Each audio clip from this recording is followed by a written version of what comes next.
30வது பாடல். மனமே, நீ தப்பான பாதையில் போகிறாய்.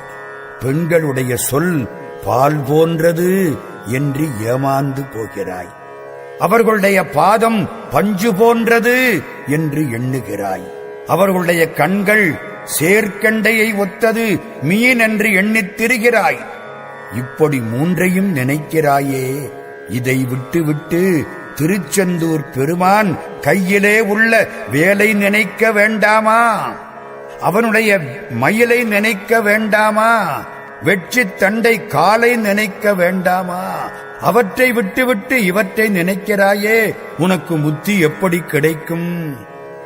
கந்தர் அலங்காரத்தில் 2 வகை பாட்டுக்கள் உண்டு. ஒன்று, அருணகிரிநாத சுவாமி நல்ல முத்தியை அடையும் முன்னால் பாடியது. இன்னொன்று முத்தியை அடைந்த பின்னால் பாடியது.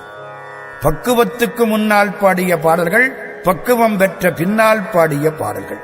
சுருக்கமாகச் சொன்னால் அருள் பெற்ற பின்னால் பாடிய பாடல்கள். இது அருள் பெரு முன்னால் பாடிய பாடல். பால் என்பது மொழி, பஞ்சு என்பது பதம், பாவையர்கண் சேல், சேல்ன மீன் என்பதாகத் திரிகின்ற நீ செந்திலோன் திரு